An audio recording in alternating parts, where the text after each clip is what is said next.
Well, one of the most impressive things that I haven't seen in too much in my long coaching career is you get, on 34 made baskets, you get 28 assists. It just doesn't happen too often in the game, so that was very good. We felt that this team could beat us if we gave up the three-point line. So we were going to put a stop on the three, and we were going to give up some rebounding on switches. We were going to give up some dribble penetration. But ultimately, they shot 27 free throws on 13, but we stopped the three. And I think that was one of the keys to our game. Also, we were 18th to 23 on the fast break, so we were playing very good defense. That kind of ball movement, is that the whole key? I mean, yeah, in both of our losses, we tried to get into a physical muscle game. We're going to lose that battle with this team. We want to be a quick passing motion team, and that's what we were tonight. Even the one lull you had offensively when you missed some threes there in the first half after getting a big lead, was that even ball movement a little bit, shooting too quick? It was, but Luke saw we had a great lead, and Luke, who's one of the smartest players I've coached, he killed us, got them on the break by taking quick shots. When you take quick shots, your offensive rebounders don't know you're shooting, so you don't get back. Your transition people don't get back, and you shoot a low percentage to get them on the break. Then finally, he got out of his slump by everybody passing the basketball, and he started shooting well. So it was a great lesson for him to learn as well. You wrote in your blog post the other day that you really want your guys to stop worrying about fouls and really dig in. But now with kind of the lack of depth in the front court, how do you kind of... That's okay. We're just going to play. We don't have lack of depth because we're going to play a Coy. Mm-hmm. Coy takes Shane's place. Wayne takes the 4th spot. So we got players to step up. Everybody in college basketball, the one thing I notice is, except for Wichita State that I watch, everybody's getting out of the way of dribble penetrators. And that's a terrible thing to do. Now, referees have to call verticality, that if I stand here and you plow into me, it's got to be an offensive foul. You can't keep calling a block. So when, like, Montrez, like he had the kind of the frustration foul in the loose ball against Kentucky, got his 2nd foul in the first half. How do you kind of coach him out of making mistakes like that?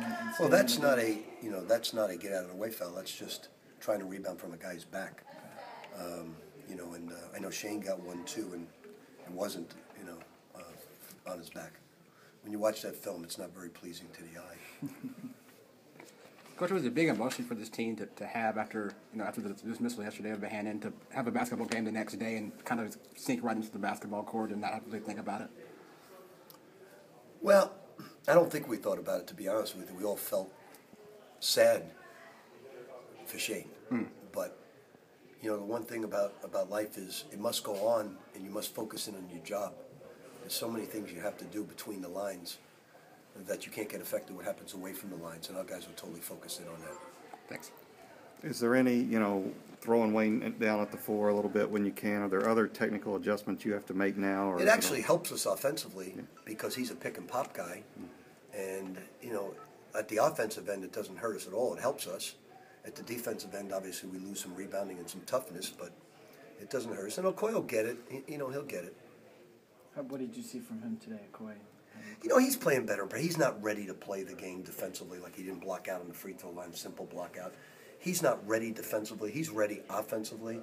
So we'll just push him along, get him ready, and Wayne, when the game counts, is a very good free throw shooter, and he'll be fine. I don't want to say what the only problem is, because I'm going to find wood somewhere, but it's Montrezl Harrell, tweaking his ankle is the problem. It's not what you said earlier, about stepping. We're fine. It's just you got to make sure we stay healthy at the key spots. Stephen is a guy I know you probably expected maybe more from, I don't know, this season, but from what you got today, is that more That's what you'd what like we to see? expected of Stephen Ventris. I think he's sort of been watching the hourglass and the sand running out instead of just, we talked about, I had a co-writer that wrote this terrific book called One Day Contract, and we talked about that. I jumped in late. Can you talk about the 28 assists? And when you get that many... I didn't break stride on that. I think you just shoot great when you pass the ball. The reason Luke didn't shoot well is he just jacked up the first pass. But then when you saw the ball move side to side, penetrate and dish, then you see shooters shoot the ball well because they're stepping in. A good start to the conference season, especially after the last couple of days. If you're going to be in the thick of it to win a conference title, you have to win on the road. And there's no question about it. And so it's a good road victory. And they were playing very good basketball prior to this game. Was Luke just trying to shoot himself out of it, you think? Maybe that's Yeah, basically what he was trying to do. Basically, he shot himself in the foot. But then the second half, he waited for ball movement. And he played well. I thought Russ played a terrific game. You know, he had 9 assists. And he gave up a layup because he knows every assist he has in the game. Did they put that on the board? Yeah. He don't. In fact, I told him how many he had. He said, "I'm surprised." Yeah. Guarantee he does. Anything else, Coach?